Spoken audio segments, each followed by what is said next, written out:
हाय, hello, नमस्कार. श्री स्वामी समर्थ. मी जोशना तुमचं आजच्या या नवीन व्लॉगमध्ये मनापासून स्वागत करते. आणि जे कोणी नवीन असेल त्यांनी प्लीज सगळ्यांनी सबस्क्राईब करा. तर इथे सकाळी सकाळी आम्ही 4 वाजता उठलो होतो. रात्री आम्हाला झोपायला 12:30-1 झालं होतं. आणि इथे आम्ही सकाळी सकाळी 4ला उठलो होतो. तुम्ही बघू शकता बाहेर केवढा अंधार आहे. आणि 4ला उठून आमची अंघोळसुद्धा झालेली होती. सगळ्यांची अंघोळ करून झालेली होती आणि इथे नवरी तयार होत होती. कारण आज पहिला कार्यक्रम होता, जो आहे नारळ फोडण्याचा. तर इथे आम्हाला सकाळी सकाळी छान नाश्ता मिळाला होता, पोहे आणि शिरा. अ, तर असा नाश्ता होता सकाळी. जिथे नवरी आणि नवरीसोबत जे असतात, तर त्याला कंडोलीन म्हणतात आमच्याकडे. तर गुजर समाजात कंडोलीन म्हटली जाते. जातात नवरीबरोबर जे जातात त्यांना, आणि त्यांची ना खूप छान असं जिथे थांबतात ना तिथे छान अशी हे केली जाते, पॅम्परिंग केलं जातं त्यांना. तर इथे आम्हाला सकाळी सकाळी छान गरम पाणी, कारण वरच्या बाथरूममध्ये तिथं त्यांच्याकडं गरम पाणी नव्हतं, सुविधा वगैरे. तर ते आम्हाला आणून देत होते. आम्हाला काहीही करण्याची गरज नव्हती. ते सगळे आमची सोय व्यवस्थित ते करत होते. आणि त्यांनी छान असा शिरा, शिरा आणि पोह्यांचा नाश्ता आम्हाला दिला होता सकाळी सकाळी. आणि इथे नवरी आणि मावशी ज्या आहेत, नवरीची आत्या आहे, आमच्या मावशी आहेत. तर त्या चालल्या होत्या नारळ फोडण्यासाठी. तर नारळ फोडण्याचा आज पहिला कार्यक्रम असतो. काल मेहंदी संगीत झालं आणि आता नारळ फोडण्याचा आहे. तर याला सिंपल अशी तयारी केली होती. साडी घातली होती आणि ओढणी वगैरे न घेता डोक्यावर फक्त पदर घेऊन घेतला होता. कारण याला ना बऱ्याच ठिकाणी फिरावं लागतं. जेवढे मंदिरं असतात त्यांचे, तर तिथं जावं लागतं. वीर असतात, मुंजे असतात, तर ते तिथं जातात. परत ज्या दिवशी कालच्या इथं जिथं आम्ही दादांजीच्या मंदिरात गेलो होतो, दादाजींच्या, तर तिथेही त्यांना जायचं होतं. तर त्यासाठी आम्ही नवरीला तयार करून पाठवून दिलं होतं. आमची तयारी बाकी होती. अंघोळ करून आम्ही जस्ट बसलो होतो, चेंज वगैरे केलेलं नव्हतं. आणि सकाळी सकाळी बघा सूर्यनारायणाचं पण दर्शन झालं मस्त. तर इतक्या सकाळी उठलो होतो की आता करायचं काय असं झालं होतं. कारण नवरीची तयारी पण झाली होती, नाश्ता पण झाला होता, बसलो होतो. ते गेले होते मंदिरांमध्ये. आम्ही गेलो नव्हतो कारण तिथे असं फारसं काही काम नव्हतं. तर म्हटलं पहिले नवरीला पाठवून देऊ. मावशी गेल्या होत्या सोबत. आणि त्यानंतर मग इथे आम्ही तयारी करायला सुरुवात केली. कारण यानंतर नारळ फोडून आल्यानंतर नवरीला परत तयार करावं लागतं, चेंज करते. आणि त्यानंतर महत्त्वाचा कार्यक्रम असतो तो पाणी भरण्याचा कार्यक्रम असतो. पाणी भरण्याचा म्हणजे असं नसतं की नवरदेव नवरी पाणी भरायला जातात. जस्ट ती एक प्रथा असते, एक हे आहे. तर नवरदेव नवरी छान तयार होतात आणि त्यांना ना पायाशी असं हे टाकलं जातं, साडी टाकतात किंवा ते धोतर वगैरे असं असतं ते टाकतात आणि त्याच्यावर चालत नवरदेव नवरी जातात. आणि त्यांचं खरं तर तिथे काहीही काम नसतं पाणी भरण्याच्या ठिकाणी. जिथे पाण्याची सोय असते, म्हणजे आता पाण्याची टाकी म्हणा किंवा नळ म्हणा, त्या ठिकाणी जाऊन तिथे पूजा वगैरे करतात. ज्या बायका असतात त्या पूजा करतात, नवरदेव नवरी नाही करत. तर इथे ना नारळ फोडण्याचं त्यांचं चालू होतं. तोपर्यंत माझी तयारी पण झाली होती पाणी भरण्यासाठीची. आणि सकाळी खूप छान तयार होतात सगळेजण, कारण पाणी भरण्यात म्हटलं पूर्ण गावात फिरलं जातं. बँड असतो मोठा आणि पूर्ण गावात फिरतात, तर अजून छान मजा येते. त्यामुळे सगळे छान छान साड्या घालून छान तयार होऊन त्या कार्यक्रमाला येतात.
गाव जे आहे तांदळवाडी गाव, ते फार छोटंसं गाव आहे. असं फार मोठं गाव नाहीये. पण त्या गावाच्या मानानं इथले मंदिरं जे आहेत ना, ते भरपूर असे आहेत. म्हणजे जवळ-जवळ असं वाटतं 10 मंदिरं तरी हे फिरले असणार नारळ फोडण्यासाठी. कारण दादाजींचं, महादेवाचं, परत त्यांच्या शेतामध्ये बाकीचे होते आणि हे आय थिंक चांगदेव असं मंदिर आहे. तिथे आतमध्ये स्त्रिया जात नाही. तर एक भिंत होती, त्याच्या अलीकडे सगळ्या बायका होत्या. फक्त आतमध्ये माणसं जाऊ शकतात. तर नवरदेव आतमध्ये जाऊन पूजा करून आले होते. नवरी बाहेरच्या बाहेर होती आणि त्यानंतर परत इथं एक छोटंसं त्यांचं असतात, पूर्वजांचं पण असतं.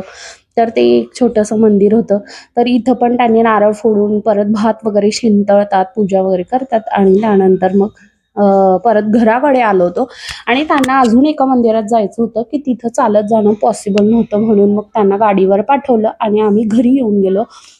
कारण गाडीमध्ये जागा पण नसते आणि लांब जायचं होतं. तर म्हटलं नवरीला तुम्ही जसं घेऊन जाताय तसं रूमवर सोडून द्या.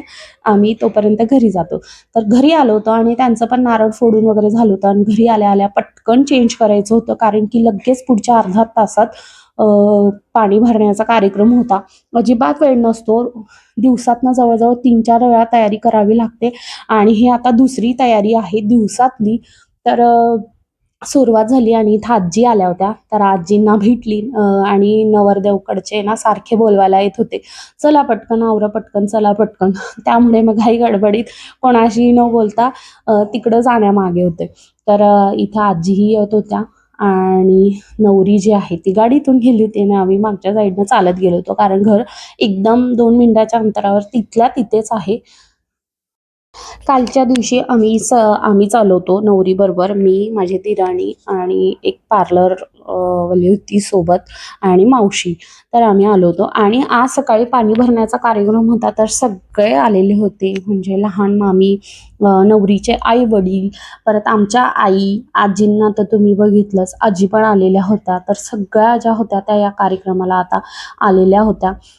पाणी भरण्याच्या सुरुवातीला ना पहिले जेव्हा लग्न असायचं ना, तेव्हा मुलीकडच्या बायका ज्या असायच्या ना, त्या नाही यायच्या. खूप कमी यायच्या, पण नाहीच यायच्या. नवरीची आई नसायचीच मोस्टली लग्नाला. पण नंतर आता या मागच्या 10, 12, 15 वर्षापासून मग सुरुवात झाली, की बायका पण येतात लग्नाला. नाहीतर सुरुवातीला असं नव्हतं आमच्या समाजामध्ये. पण आता वेळेनुसार सगळं बदललंय. तर पाणी भरण्याचा कार्यक्रम इथं सुरू झाला होता आणि खाली जे धोतर आहे ना, त्याच्यावर कळस वगैरे मांडलाय. ज्या की 2 बायका डोक्यावर पकडतील ते कळस आणि एकाच्या हातात खोबऱ्याच्या वाट्या असतात, की ते जिथं पाणी भरतात ना, तिथं पुजण्यासाठी लागत असतात. तर झालं असं, की मला फार जवळ जाऊन तिथं व्हिडिओ करणं झालं नाही. मी लांबनच बघत होती. कारण प्रत्येक ठिकाणी ना, मी सून आहे आणि सून असल्यामुळे ना, प्रत्येक ठिकाणी असं पुढे जाऊन व्हिडिओ करणं मला पॉसिबल होत नव्हतं. मी तुम्हाला मागच्या ब्लॉगमध्ये पण सांगितलं असेल. तर मी जिथे उभी होती तिथूनच व्हिडिओ करण्याचा प्रयत्न केलेला आहे. तर इथे ना 5 सवाष्णी असतात, ज्या पाणी भरणार असतात. जिथे पाणी भरण्याचा कार्यक्रम होता तो पण माझ्याकडनं झालेला नाही आहे रेकॉर्ड. व्हिडिओ झालेला नाही आहे. नक्कीच आता पुढे लग्न राहतीलच, कारण भरपूर नवरदेव नवरी जे आहेत तयार आहेत आमच्या फॅमिलीमध्ये आणि दरवर्षी एक ना एक कार्यक्रम राहणारच. तर तुम्हाला नक्कीच मी ते दाखवेल. पण आता आजच्या याच्यामध्ये ना पाणी भरण्याचा जो कार्यक्रम आहे की कसा केला जातो तो माझ्याकडनं झालेला नाही आहे पॉसिबल करायला. पण जेवढं झालं आहे तेवढं मग मी इथे दाखवण्याचा प्रयत्न केला. तर इथे 5 सवाष्णी ज्या असतात ना, त्या खाली तिथं पूजा वगैरे करतात आणि पूजा झाल्यानंतर मग सगळे जेवढे पण नातेवाईक असतात ना, नवरदेव नवरीला ओवाळणी टाकतात. जोडी-जोडीनं, जोडी-जोडीनं सगळे ओवाळणी टाकत असतात. म्हणजे नवरा-बायको, नवरा-बायको असं मिळून सगळे ओवाळणी टाकत असतात नवरदेव नवरीला आणि ती छत्री जी आहे ना, त्या छत्रीमध्येच नवरदेव नवरी फिरत असतात. म्हणजे त्यांना ती पकडली जाते आणि खाली धोतर किंवा साडी असं टाकलं जातं. त्यावर चालत-चालत ते जातात आणि सकाळी खूप नाचतात. म्हणजे खूप इतर समाजात कसं ना, जसं वरात निघते म्हणजे नवरदेव जेव्हा लग्नाला जात असतो, घोड्यावरनं त्यांची वरात निघते. तर तेव्हा ज्या पद्धतीने जितकं नाचलं जातं ना, तितकं आमच्यात पाणी भरायला नाचलं जातं. तर इथं रोहित पण आला होता भेटायला मला. आणि खरं तर कालच आले, पण तरी असं असतं ना मुलांना, फक्त दिसलं तरी आनंद होतो असं आहे. आणि पिहू तर अजिबात सोडत नव्हती, कारण तिने काल पहिल्यांदाच तिच्या आईला सोडलं होतं, त्यामुळे ती तर अजिबात सोडत नव्हती. आणि इथे दाराजवळ झालं होतं ओवाळणी टाकून, आणि आता सुरुवात झाली होती मिरवणुकीला. तर हे ना पूर्ण फिरून मग जिथं पाणी भरतात ना तिथे जातात नाचत कुदत. तर मिरवणूक निघते आणि बायका खूप नाचतात, कारण की हळदीनंतर जेव्हा नाचतात, म्हणजे आता बाकी ठिकाणी कसं असतं की हळद लागल्यानंतर अंगणामध्ये बँड वगैरे डीजे वगैरे वाजतो आणि सगळ्या बायका माणसं नाचतात. तर रात्रीच्या वेळेला ना बायकांना नाचायला मिळत नाही, त्यामुळे दिवसा भरपूर नाचून घेतात सगळ्या बायका. माणसंही नाचतात, नाचत नाही असं नाही, पण बायका सकाळी जी आहे ती आत्ता सगळी मजा करून घेतील, एन्जॉय करून घेतील. आणि इथे सगळ्या बायकांनी सुद्धा, म्हणजे मुली असतात मोस्टली, मुलींना कारण सुना असतात त्यांना डोक्यावर पदर घ्यावा लागतो, म्हणून फेटा घालणं त्यांना पॉसिबल नसतं, म्हणून मुलींनीच फेटा घातलेला होता, जरी लग्न झालेल्या होत्या तरी. आणि त्यानंतर ना त्यांचा कार्यक्रम सुरू होता पाणी भरण्याचा. ते चालले होते त्यांच्या कार्यक्रमाला आणि आम्ही आलो होतो इकडं जेवायला, कारण त्यांचा मंडप जो होता ना तो शेतामध्ये होता, म्हणजे अवघ्या 5 मिनिटाच्या अंतरावरच तिथं त्यांचं गावाला लागूनच शेत आहे, आणि त्या शेतामध्येच त्यांनी मोठा लग्नाचा मंडप टाकलेला आहे. आणि तिथंच त्यांनी जेवणाचा पण कार्यक्रम ठेवला होता. तर आजी पण होत्या, आजींना पण भूक लागली होती, आणि आजींबरोबर मग आम्ही दोघीही आलो की चला जेवण करून घेऊया, कारण जिथं पाणी भरणार आहे तिथं आमचं तरी काही काम नाही आहे, त्यांच्याच नात्यातल्या ज्या बायका असतात त्याच करत असतात ते पूजा वगैरे काय असतं ते, म्हणून मग आम्ही इकडं आलो जेवायला. आणि मेनू फिक्स असतो, जसं मी तुम्हाला कालच्या ब्लॉगमध्ये सांगितलं की मेनू आमचा फिक्स असतो प्रत्येक याचा. तर आजचा मेनू पण फिक्स असतो.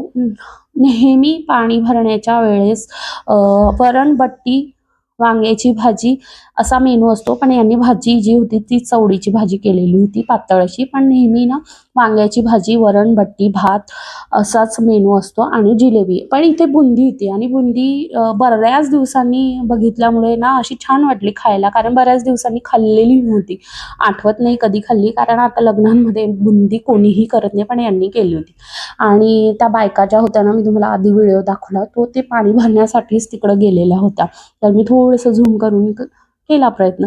आणि तर रोनित आणि ते मी ताईच्या घरी आली होती, कारण जिजूही आलेले होते या लग्नासाठी, कारण त्यांच्याच नात्यातलं हे लग्न आहे, त्यांच्याच काकांचा मुलगा आहे, चुलत काकांचा मुलगा आहे असं म्हणता येईल.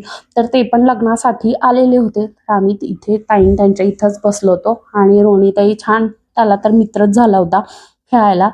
आणि इथे पिहूची घेत होतो, कारण आम्हाला आता पुढची तयारी करायची होती हळदीसाठीची, कारण लगेच आता हळद राहील 4 वाजेपर्यंत.